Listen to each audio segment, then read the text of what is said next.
Hey guys, thanks for joining me today.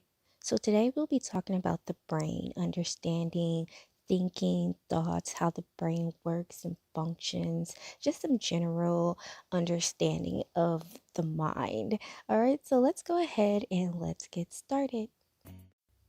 The frontal lobes are located in the cortex and are responsible for learning and problem solving. The cerebral cortex is the thinking or strategy center of the brain where logic and judgment reside. In addition to being rational, the cortex also has many other complex functions, including memory, attention, perceptual awareness, language, and consciousness. The ability to learn from experiences requires events to be registered in the prefrontal cortex, compared with other experiences, and then evaluated for an appropriate response.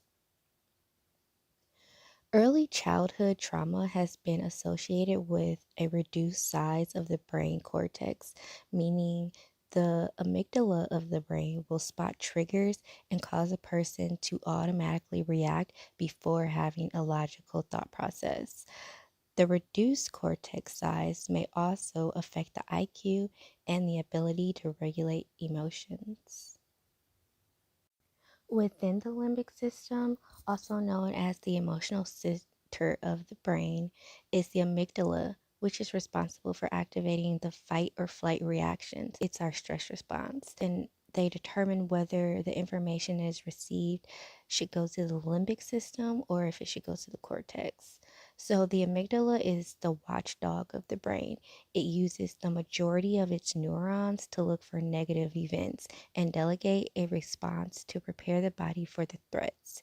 So it holds more power than the cortex. So if incoming data triggers enough of an emotional charge, the amygdala can bypass the normal rational pathway with logic and it will send the data to the limbic system.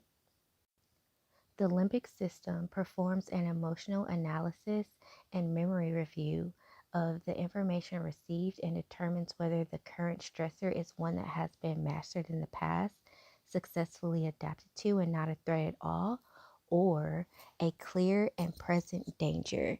And all of this internal activity can happen in milliseconds.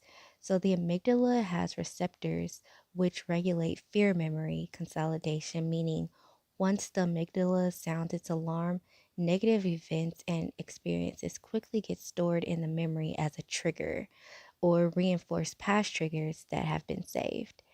It stores all of the details surrounding the threat or danger, including sight, sound, odor, time of day, weather, etc.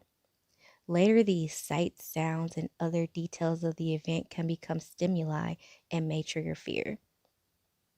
A person who has experienced a frightening event during a thunderstorm may again feel fearful or anxious during a thunderstorm without consciously understanding why. But it may be because an event has been stored as a trigger.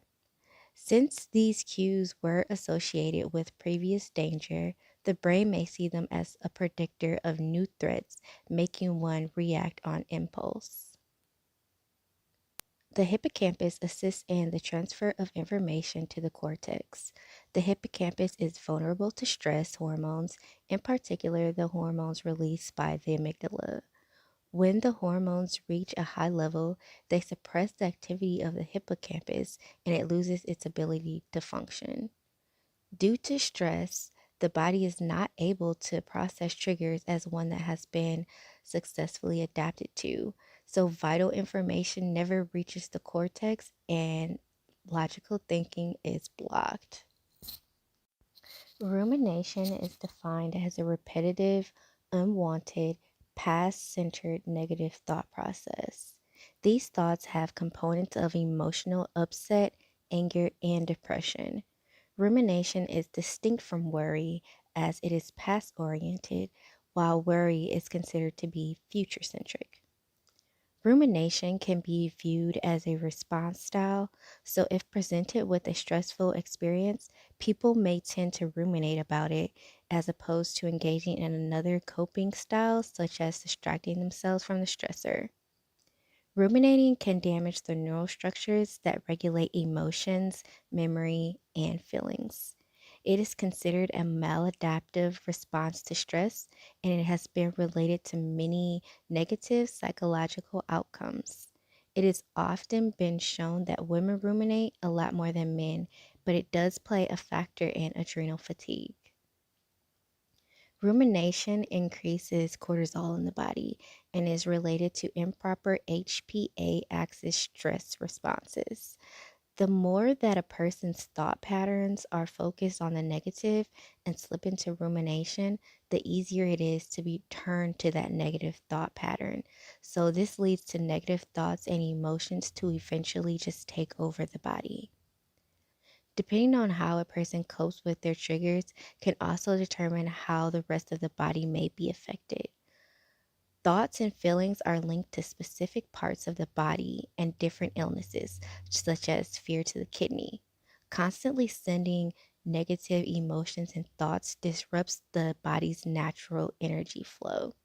Remember, nothing manifests without it first starting as thought and feeling. So we have to keep our energy or our E in motion. In order to avoid a negative spin, patients must recognize the triggers that set off the cycle and the environments that make them more susceptible to those triggers. A negative state of mind is not caused by a single emotion, it's the buildup of triggers or past events that distort reality. Enough stress with these triggers, and it can lead to or exacerbate disease. Do not underestimate the power of thoughts. Thoughts can affect a person in many different ways. Thoughts can help create the reality experience, whether that experience is good or bad. All of it is determined by thoughts. Thoughts can create emotional states, and emotions create physical states. Again, there's nothing that manifests without it first starting as thought and emotion. And these states can affect our health, whether it's negatively or positively. Thoughts even influence what one does and says to others. No matter what the situation or circumstances, every action that is made stems from thought. Thoughts triggers emotions, which turn into actions and finally results. Everyone experiences having a magnitude of things on their mind, but the type of thoughts or the feelings, the mindset, the perception, the way you're looking at it that are being produced comes with effects. People have a distorted view of the world when the mind is in a negative state, and it becomes a cycle where negative thoughts reinforce negative emotions, which in turn produces negative actions and results. A negative state of mind controls a negative body.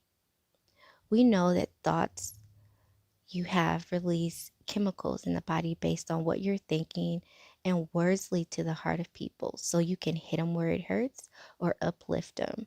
So if you haven't already, check out our words of affirmation session. I'll put that in the link below.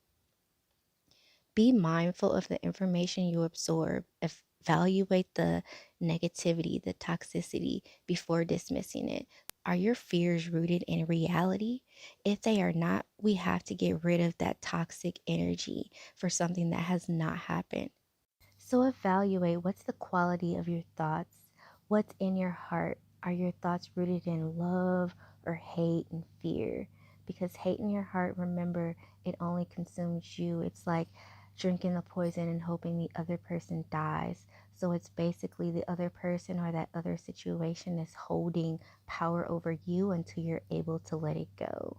So let's transform our pain into power so we can become leaders for others.